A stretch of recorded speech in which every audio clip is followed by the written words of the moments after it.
नमस्कार। तथ्यों और तर्कों के आधार पर इतिहास को समझने समझाने के सिलसिले सच का सामना में आपका स्वागत है। मैं हूं मुकेश कुमार। दोस्तों, अयोध्या के मंदिर मस्जिद विवाद को लेकर तरह तरह के दावे किए जाते हैं। कोई इस विवाद को 500 साल पुराना बताता है तो कोई 150 साल पुराना। ये विवाद कैसे शुरू हुआ, कौन लोग इसके पीछे थे, इसको लेकर भी बार बार मतभेद उभरते रहते हैं। मुस्लिम और अंग्रेज शासकों ने इस विवाद को शांत करने में क्या भूमिका अदा की, क्या किया उन्होंने या क्या नहीं किया, इसको लेकर भी लोग एकमत नहीं हैं। लेकिन अगर ऐतिहासिक तथ्यों के आधार पर इस विवाद की पड़ताल की जाए तो क्या सच सामने आता है। जाने माने सामाजिक कार्यकर्ता एवं इतिहास के जानकार प्रोफेसर राम पुनियानी हमारे साथ हैं। तो आइए उनसे समझते हैं। प्रोफेसर पुनियानी, कार्यक्रम में आपका स्वागत है। बहुत धन्यवाद मुकेश जी, धन्यवाद जी, पुनियानी जी, ये तो ठीक है कि इसको लेकर हमेशा से कंट्रोवर्सी रही है कि वहां मंदिर था नहीं था, मंदिर गिराकर बाबरी मस्जिद बनाई गई नहीं बनाई गई, ये एक अलग विवाद है। लेकिन ये दावे प्रतिदावे का सिलसिला कब शुरू हुआ? क्या ये उसी समय शुरू हो गया था जब मस्जिद बनी थी, या कहीं बाद में जाकर लोगों ने इसके खिलाफ आंदोलन शुरू किया? कोई एक बहाने ढूंढे गए, रास्ते ढूंढे गए, तथ्य और तर्क जुटाए गए? देखिए, जब बाबरी मस्जिद बनी उस समय तो इस प्रकार के विवाद का कोई उल्लेख नहीं मिलता। मैं इसमें थोड़ा सा जोड़ दूं कि उस समय तो यहाँ तक का जो सौहार्द था, उस सौहार्द का हाल गोस्वामी तुलसीदास जी अपनी कवितावली में लिखते हैं। जाको रुचे सो कह वो, मांग के खाइबो मस्जिद में सोइबो, लेबे को एक न देबे को दो। यानी ये पहले जो मंदिर और मस्जिद का विवाद का एक मैं प्रतिबिंब के रूप में बता रहा हूँ। अब इसका जो यहाँ यहाँ मैं, माफ कीजिएगा, आपको रोक रहा हूँ। कुछ लोगों ने तुलसीदास के कुछ और साहित्य को निकाला है और उसमें इस तरह की चीजें दिखाई हैं, जैसे उन्होंने उस समय प्रतिरोध किया था या उन्होंने अपनी नाराजगी जाहिर की थी। ये कोई मंदिर टूटा था और ये मस्जिद बनी थी, लेकिन उस पूरे साहित्य का शोध हुआ है और पाया गया है कि जो तुलसीदास ने साहित्य रचा वो उसमें नहीं है। वो बाद में प्रक्षेपित किया गया है, डाला गया है, गढ़ा गया। तो दर्शकों को जो कि बार बार इन तथ्यों से या इस तरह की व्हाट्सएप सूचनाओं से सामना उनका होता रहता होगा कि तुलसीदास जी ने भी लिखा है, ऐसा है नहीं, ये सच्चाई से परे है। जी जी, बहुत धन्यवाद इस जानकारी के लिए, क्योंकि जो ये बात कब से गढ़ी जा रही है, ये अभी-अभी गढ़ी जा रही है। जब से कुछ लोगों ने कहा कि भाई उस समय तो इस प्रकार का सौहार्द था, तो तुलसीदास जी के नाम पे कुछ वो गढ़ रहे हैं। और तो और मैं आपको ये भी बताना चाहूँगा कि वेदों के आधार पे भी कुछ नई-नई चीज़ें गढ़ रहे हैं कि जहाँ वेदों में वर्ण व्यवस्था वगैरह है, तो उसके जवाब में सही बताने के लिए वो भी चीज़ें गढ़ रहे हैं, तो उनकी कोई सीमा नहीं है। अब इसका जो रिकॉर्ड मिलता है वो मजर जान से मिलता है। मजर जान की है हदीगा शुहादे। हदीगा शुहादे ये क्रॉनिकल है और इसको काफ़ी रेफर भी किया गया। वास्तव में इस विवाद की शुरुआत अंग्रेज़ों के आने के बाद शुरू हुई, ये ख्याल रखिएगा। और जी अंग्रेज़ों के जाने के साथ जब तब तक ये विवाद सामने भी नहीं रहा। तो 1855 में पहली बार उल्लेख आता है कि वहाँ जो पड़ोस में हनुमानगढ़ी के महंत और उनके बैरागी साधु थे, उन्होंने वहाँ हमला किया और एक मस्जिद पे उन्होंने कब्जा कर लिया। इधर से मुस्लिम साइड ने अपना डेरा बनाया बाबरी मस्जिद में और वहाँ उन्होंने दोनों का प्रतिरोध हुआ।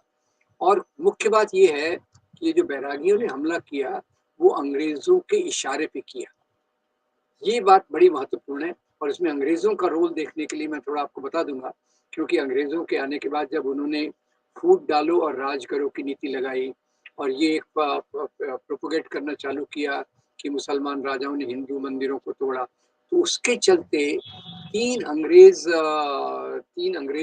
लेखकों का मैं आपको उल्लेख देना चाहूँगा। एक हैं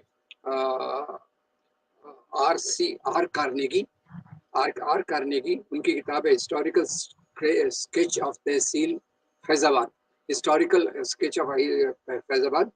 दूसरे HR नेविल की फैजाबाद गजेटियर और ये 2 और तीसरी जो सबसे महत्वपूर्ण किताब है, वो है मिसेस ए.एफ. बेवरिज की।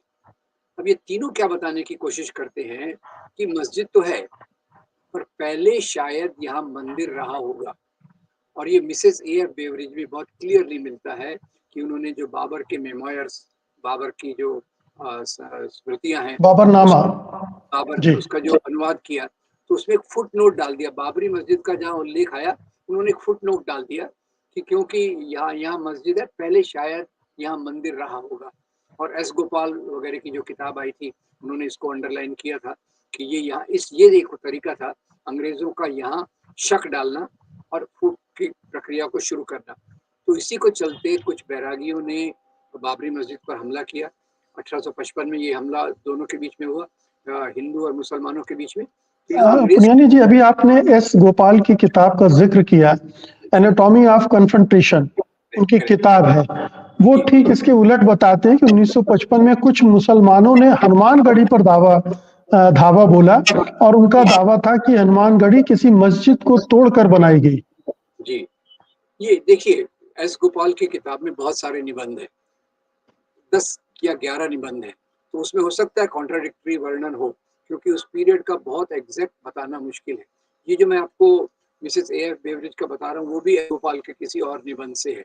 तो खैर, मुख्य रूप से हिंदू और मुसलमानों के बीच में ये जो हुआ, उसको डॉक्टर असगर अली इंजीनियर ने समराइज किया था अपने एक निबंध में, और उन्होंने कहा था अंग्रेजों के इशारे पर ये जो बैरागी है, उन्होंने मस्जिद पर हमला किया, एक मस्जिद पे कब्जा किया और बाबरी मस्जिद पे भी हमला किया। दोनों के बीच में मुठभेड़ हुई और 1855 में ही उन्होंने वहाँ खुदाई करके कुछ मूर्तियों को स्थापित करने की कोशिश की। बाद में फिर मुस्लिम साइड ने प्रतिकार किया और उन्होंने अपनी साइड को बचाया। अब यहाँ तो 1855 की बात हो गई। फिर 1858 में वहाँ एक चबूतरा बनाया गया मस्जिद के बाहर। मस्जिद के बाहर जो चबूतरा बनाया गया, उसमें वो उसके कारण बाबरी मस्जिद और मुसलमानों को परेशानी हुई, तो उन्होंने इसकी शिकायत की और ये शिकायत की परिणति हुई 1860 में बाबरी मस्जिद को उन्होंने रजिस्टर कराया। क्या ये जो चबूतरा की बात आप कर रहे हैं, ये निहंग सिखों ने बनाया था? उन्होंने किसी तरह का हमला किया था? उन्होंने बाबरी मस्जिद में कहीं राम वगैरह भी लिखा था? ये ये इस तरह के तथ्य भी आते हैं। तथ्य तो इसमें देखिए, इसको हमको काफी फिल्टर करना पड़ेगा, क्योंकि निहंग अयोध्या जो नगरी है, अयोध्या नगरी में तो सभी लोगों का प्राय वास है। और मुझे तो उस समय बहुत आश्चर्य हुआ जब मैं गया था, अयोध्या का जो मेयर था वो एक सिख था। अयोध्या का इतिहास जैनियों से भी जुड़ा है, बुद्ध से भी जुड़ा है, तो ये काफी संभव है कि कुछ निहंग सिखों ने इस प्रकार किया होगा और वहाँ राम ये चीजें लिख दी। और इसकी शुरुआत का मैं आपका ध्यान दिलाना चाहता हूँ। ये जो 3 मैंने आपको स्रोत बताए, ये जिसमें मिसेस ए बेवरिज का खास है कि भाई उन्होंने उनके पास कोई सबूत नहीं था ये बताने के लिए कि पहले यहाँ मंदिर था। उन्होंने एक शंका मात्र डाल दी और इसी के चलते फिर 1855 से लेके 1860 तक इन दोनों के बीच में इस प्रकार का ये चला। और जब ये रजिस्टर हो गई तो 1885 तक ये मामला कोर्ट में आ गया और कोर्ट ने फिर उस पे एक मिनट में फिर आपको टोक रहा हूं, मैं थोड़ा और स्पष्ट कर देना चाहता हूं आप ही की बात को कि 1855 के पहले तक इस तरह का कोई विवाद, कोई चर्चा कहीं मिलती ही नहीं है कि कोई मंदिर टूटा था या इस मस्जिद पर किसी ने दावा किया। किसी तरह का कोई अयोध्या में झगड़ा इसको लेकर नहीं हुआ, कोई विवाद नहीं हुआ, कोई दंगे फसाद नहीं हुए। ठीक है, और उसके बाद से ये सिलसिला शुरू होता है अंग्रेजों की एक किताब में इसका जिक्र होने के साथ। जी, अंग्रेजों की एक नहीं 3 किताबें हैं, तीनों जी। जो मैंने बताया, कार्नेगी और बेली और मिसेस ए बेवरिज। और उसके बाद से फिर महंत जो हनुमानगढ़ी के थे, वैसे तो हनुमानगढ़ी का जो मंदिर है उसको भी अवध के नवाब ने जमीन दी थी, पर खैर एक बार वो महंत बन गए तो उन्होंने भी फिर अपना दावा ठोकना चालू कर दिया और उन्होंने कहा कि मुझे यहाँ घर बनाने की इजाजत दी जाए बाबरी मस्जिद के वहाँ, जिसको खारिज कर दिया गया कोर्ट ने, जिसको खारिज किया। और 1860 से लेकर 1885 तक ये मामला थोड़ा बहुत चलता रहा और बाद में मेरे अंदाज से जैसे राष्ट्रीय आंदोलन की शुरुआत होने लग गई ये मुद्दा पीछे हट गया। जो अंग्रेज़ों की चाल यहाँ तक आई और उसके बाद जैसे ही बड़ा मुद्दा सामने आया आज़ादी के आंदोलन से जुड़ा हुआ और भारतीय राष्ट्र के बनने की प्रक्रिया का, तो इस मुद्दे का बाद में 1949 तक कोई उल्लेख नहीं मिलता। तो जी, इसमें मैं जिस बात को रेखांकित करना चाहता हूँ वो ये कि एक तरफ से अंग्रेज़ों की जो नीति थी फूट डालो और राज करो की, उसकी परिणति के रूप में आया और उसकी परिणति को बाद में फिर हिंदू सांप्रदायिक ताकतों ने 1949 में एक रूप दिया और 1980 के बाद एक दूसरा रूप उन्होंने दिया। तो किस प्रकार से सांप्रदायिकता से जुड़ी हुई चीज़ है, जबकि इसके जो क्रॉनिकल हैं, क्रॉनिकल निश्चित रूप से इस प्रकार का कोई संकेत नहीं देते कि जैसे कहते हैं कि ये तो इतने लोगों ने अपने जान की बलि दी, इतने लोगों ने त्याग किया वगैरह-वगैरह, जो उसके उसके विपरीत 1855 से 1860 तक उल्लेख मिलता है इसके बारे में। बाद में ये मामला कोर्ट में घसीटा जाता है और कोर्ट में जिस प्रकार से प्रक्रिया होती है, धीमे-धीमे चलती रहती है, फिर बाद में रुक भी गई। 1934 में एक दंगा होता है अयोध्या में, लेकिन वो गो हत्या की वजह से होता है। जी, अयोध्या के पास के गांव में गो कशी को लेकर कुछ झगड़ा होता है और उससे अयोध्या में भी दंगे होते हैं। लेकिन ये दंगे भी राम जन्मभूमि के नाम पर नहीं होते, मंदिर या मस्जिद के विवाद के नाम पर नहीं होते हैं और ये दंगा भड़कता है, इसमें कोई चर्चा इसका इसका उल्लेख नहीं आता है। 1936 में फिर उलझते हैं लोग। ऐसा कहा जाता है कि ये शिया, लेकिन ये विवाद शिया और सुन्नी के बीच में होता है कि किसका दावा है इस मस्जिद पर, ये शिया मस्जिद है या सुन्नी मस्जिद है। इस तरह की चीजें चलती, लेकिन कोई बड़ा आंदोलन, कोई बड़ा झगड़ा, कोई बड़ा दंगा, कोई बड़ी कुर्बानी की जो बात करते हैं, ऐसा कुछ भी नहीं था। जी। देखिए, आपने बिल्कुल सही कहा कि आज़ादी के आंदोलन के दौरान सांप्रदायिक ताकतों ने एक तरफ मस्जिद में सूअर के मांस को डालना और मंदिर में गाय का डालना और फिर गौ हत्या के नाम पर कुछ दंगे करवाना, ये उस समय का पैटर्न था। उसके चलते हुए बहुत सारे स्कैटर्ड दंगे हुए और आप ये बिल्कुल सही है कि इसमें राम जन्मभूमि का विवाद बीच में कहीं नहीं आया कि भाई यहाँ भगवान राम का मंदिर था, उसको तोड़कर मस्जिद बनाई गई। ये बाद के आंदोलनों में, बाद के नैरेटिव्स में इस बात का उल्लेख कहीं नहीं मिलता। इवन सांप्रदायिक ताकतें जो हैं, उस समय वो किस पर फ़ोकस कर रही थी? उस समय वो एक जैसे मुस्लिम सांप्रदायिकता हिंदुओं के खिलाफ नफ़रत फैला रही थी। हिंदू सांप्रदायिकता मुसलमानों के खिलाफ फैला रही थी।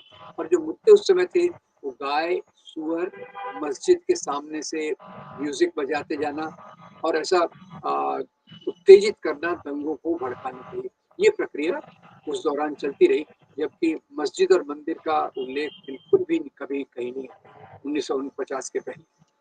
और न केवल अयोध्या का, बल्कि मथुरा काशी का भी कहीं कोई उल्लेख नहीं आता है। बिल्कुल उनके नहीं। उनके बारे में भी कहीं कोई चर्चा नहीं होती। जी, जी। ये और सिलसिला।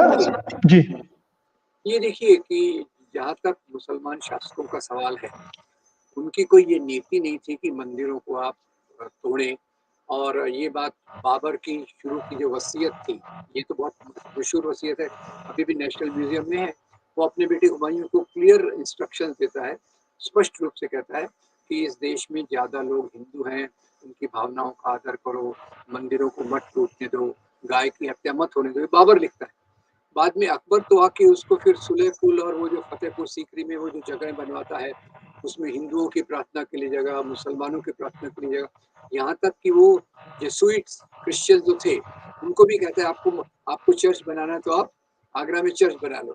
और जो औरंगज़ेब के बारे में इतना कहा जाता है कि मंदिर तोड़वाए गए, तो ये ऑड्रे टुस्के ने बहुत महत्वपूर्ण ऐतिहासिक काम किया है, भावनात्मक काम नहीं किया है।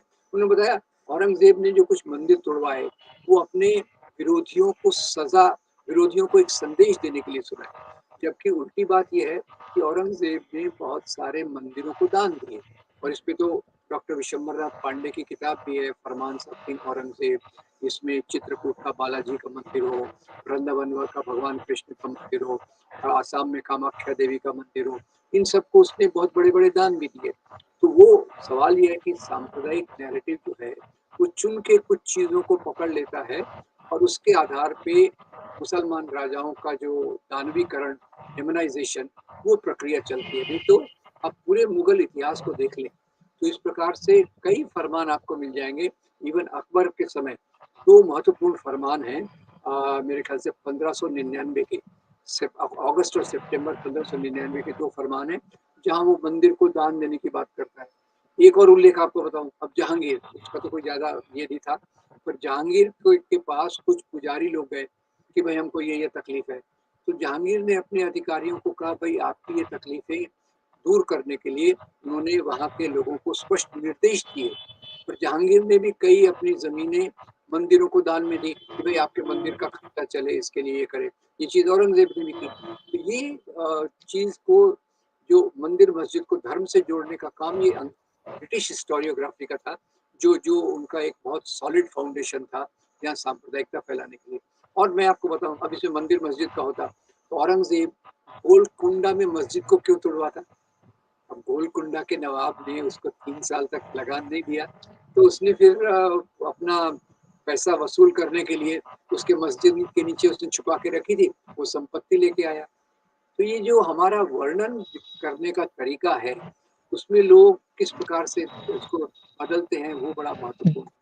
जी, लेकिन अगर अगर अयोध्या विवाद को देखें तो इसे पुराना बताने का, प्राचीन बताने का एक साइकोलॉजिकल मकसद है कि जब आप किसी समाज को बताते हैं कि 500 साल की गुलामी, 1000 साल की गुलामी, गुलामी का प्रतीक बाबरी मस्जिद, मंदिर ढा के बनाई गई मस्जिद वगैरह वगैरह, तो किसी भी समुदाय के व्यक्ति की भावनाएं भड़कती है और भावनाओं में विवेक शून्य हो जाता है। वो तथ्यों और तर्कों को नहीं देखता है और मीडिया हमारा उसी तरह की चीजें परोसता रहता है, लगातार वैसे ही तथ्य परोसता है जो उनकी भावनाओं को और उबाल देता है।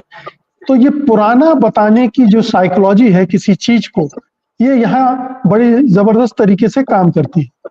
बिल्कुल, ये जैसे इन्होंने जब बीएचपी वालों ने वो वीडियो बनाया था, अये प्रकट कृपाला, वो जो हमने पिछली बार चर्चा की 1949 के समय, तो उसमें भी उन्होंने यही बताया कि इतने लोगों ने, लाखों लोगों ने राम मंदिर की मुक्ति के लिए आंदोलन किया है, इतने लोगों ने बलिदान किया है और कितने मुसलमान आक्रांताओं ने इस पर हमला करने की कोशिश की, जिसका इतिहास में किसी प्रकार का कोई सबूत नहीं है।